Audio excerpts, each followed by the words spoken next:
పాలమూరు బిడ్డలే.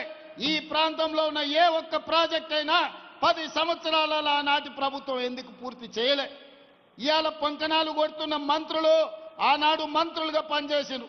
ఏ ఒక్క రోజైనా కేసీఆర్ దగ్గరికి వెళ్ళి ఈ ప్రాజెక్టులు పూర్తి చేయి, మా పాలమూరుకు నిధులు ఇవ్వండి అని ఏ ఒక్క రోజైనా అడిగినరా? అడిగే ధైర్యం మీకు ఉన్నదా? కనీసం అనుమతి లేకుండా ముఖ్యమంత్రి గారి దగ్గరికి వెళ్తే ఫామ్ హౌజుల కన్నా మిమ్మల్ని రానిచ్చిండా? ఇవాళ మీరొచ్చి పనులు చేస్తున్న మమ్మల్ని తప్పులు పట్టే ప్రయత్నం చేయడం అంటే మీ చేతగాని తనాన్ని కప్పిపుచ్చుకోవడానికి, ఆ చెత్త ప్రచారాన్ని మా మీద చెయ్యడానికి మీరు ప్రయత్నం చేస్తున్నారు. అందుకే మిత్రులారా, ఈనాడు జిల్లా ప్రజలకు నేను విజ్ఞప్తి చేయదలుచుకున్నా. ఇవాళ మనకు మొట్టమొదటి ముఖ్యమంత్రిగా హైదరాబాద్ రాష్ట్రానికి బూరుగుల రామకృష్ణారావు గారు బాధ్యత వహిస్తే 75 సంవత్సరాల తర్వాత అదే తట్ట పని, బట్టి పని, పార పని చేసే పాలమూరు బిడ్డకి ఈరోజు రెండవసారి తెలంగాణ రాష్ట్రానికి ముఖ్యమంత్రి అయ్యి ఈ జిల్లా సమస్యల్ని తీర్చే అవకాశం వచ్చింది. వాళ్ళ కడుపు మంట అంతా గదే. మా చేతి కింద, మా చెప్పు కింద ఉండాల్సిన వాళ్ళు, మా మోచేతి నీళ్లు తాగి బతకాల్సిన వాళ్ళు ఈరోజు రాష్ట్రాన్ని నడిపిస్తారా, పాలమూరుకు నిధులను మంజూరు చేస్తారా అని చెప్పి ఇవాళ కుట్రతోని మళ్ళీ మీ దగ్గరకు వచ్చి నాటకాలు మొదలు పెట్టిండ్రు. అందుకే నేనన్నా, ఇవన్నీ కాదు, సభలు పెట్టుడు, ఉపన్యాసాలు ఇచ్చుడు, జబ్బలు జరుచుకున్నాడు కాదు, శాసనసభలోకి రా, చర్చ చేద్దాము, ఎవరు ఏందో ప్రజలకు చెబుదామని శాసనసభలో సవాలు విసిరిన. రోజంతా చర్చ పెట్టిన, నీళ్లు నిజాలు ప్రజలకు వివరించిన.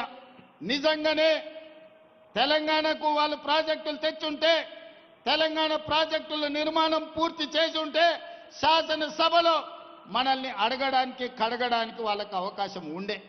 మరి ఎందుకు పారిపోయినరో సభ నుంచి మీరు ఒక్కసారి ఆలోచన చెయ్యండి. ఈనాడు శాసనసభలో చర్చ పెడితే చర్చకు రానోళ్ళు, ప్రజల సమస్యల గురించి మాట్లాడనోళ్ళు ఇవాళ మనల్ని ప్రశ్నించే వాళ్ళ మీరు ఒక్కసారి ఆలోచన చేయండి. అందుకే మిత్రులారా, ఈనాడు ఐఐటి కావచ్చు, ఇంతకుముందే పెద్దలు జితేందర్ రెడ్డి గారు చెప్తున్నారు, తొందరలోనే డీకే అరుణమ్మ గారి మద్దతు ఐఐఎం మనం తెలంగాణకు తెచ్చుకోవాలి, ఐఐఎంను కూడా మహబూబ్ నగర్ జిల్లానే ఎక్కడనో ఒక దగ్గర మీరు ఇవ్వాలి అని. నాకెలాంటి అభ్యంతరం లేదు. మా అరుణమ్మతో కలిసి ప్రధానమంత్రి మోడీ దగ్గరికి వెళ్ళి తెలంగాణకు ఐఐఎంని ఇవ్వమని అడిగి ఐఐఎంను సాధించుకొని ఏదో ఒక స్థానంలో పాలమూరులోనే ఐఐఎంను మనం ప్రారంభించుకుందాం. ఎందుకంటే ఈనాడు ప్రభుత్వం దగ్గర పంచడానికి భూములు లేవు. ఈనాడు ఉచితంగా ఏమిచ్చినా అది శాశ్వతం కాదు.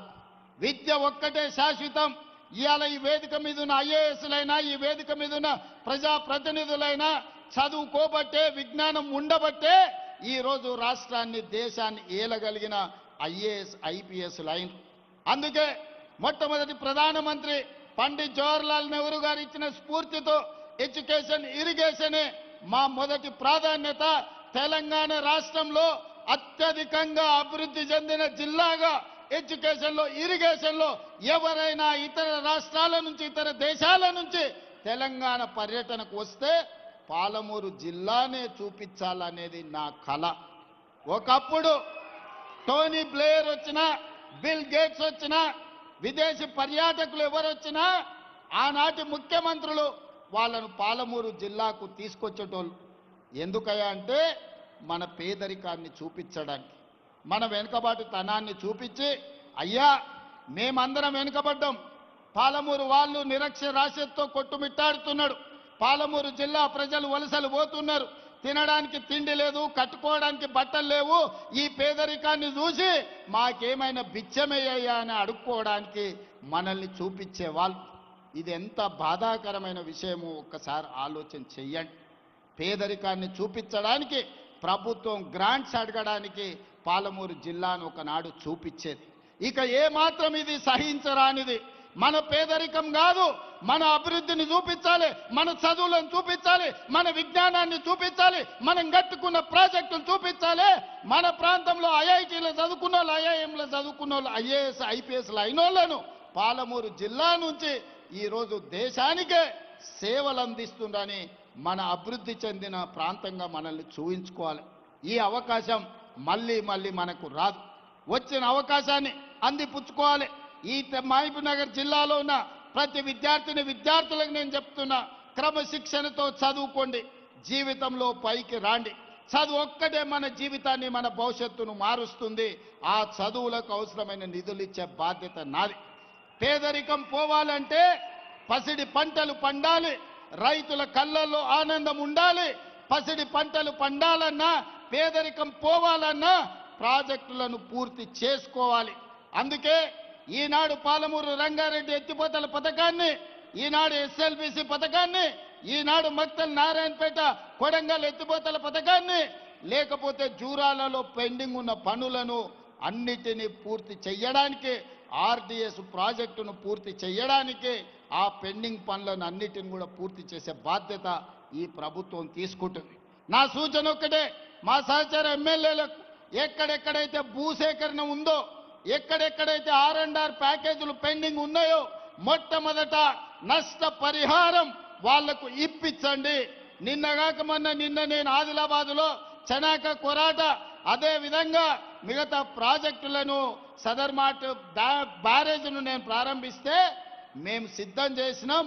రేవంత్ రెడ్డి వచ్చి ఫోటోలు దిగుతున్నాడని ఒక మారీచుడు మాట్లాడింది. నేను మొన్న చెప్పిన, పురాణాలలో మీకు తెలుసు, శుక్రాచార్యుడు రాక్షసులకు గురువు. ఆయన ప్రియమైన శిష్యులు మారీచుడు, సుబాహుడు. ఎక్కడ దేవతలు యజ్ఞాలు చేసినా, ఎక్కడ దేవతలు యాగాలు చేసినా, ఎక్కడ లోక కళ్యాణం కోసం వాళ్ళు యజ్ఞం చేసినప్పుడు వాటిని భగ్నం చేయడానికి శుక్రాచార్యుడు మారీచుణ్ణి, సుబాహుల్ని పంపించేటోడు. ఏ మాత్రం లోక కళ్యాణం జరగొద్దు, అక్కడ యజ్ఞాలు యాగాలను భగ్నం చేయండి అని. ఇవాళ కూడా ఒక శుక్రాచార్యుడు ప్రతిపక్ష నాయకుడిగా ఉన్నాడు, శాసనసభకు రమ్మంటే రాడు. శుక్రాచార్యుడు ఫామ్ హౌస్లు ఉంటాడు. మారీచుని, సుబాహుల్ని బామ్మార్దుల ముసుగుల్లో అసెంబ్లీకి పంపించి ప్రాజెక్టులను అడ్డుకోమని ఈరోజు కుట్రలు కుతంత్రాలు చేస్తున్నాడు. కానీ మారీచుడు మాయలేడి రూపంలో వస్తే రాముడు బాణానికి ఏమైందో మీకు తెలుసు కదా. ఇలాంటి శుక్రాచార్యులను, మారీచులను, సుబాహులను వధించగలిగిన శక్తి, రాక్షసులను కట్టి పడేసే బలము పాలమూరు బిడ్డకు ఉంది. మాకు వ్యూహము తెలుసు, ఎత్తుగడ తెలుసు, దెబ్బకు దెబ్బ తీయడం కూడా తెలుసు. ఆనాడు చెల్లిందేమో పెద్దలు జైపాల్ రెడ్డి గారు, జానారెడ్డి గారు ఉన్నప్పుడు. ఈనాడు అది చెల్లదు. మాకు తెలుసు ఎవరు ఎట్లొస్తారో.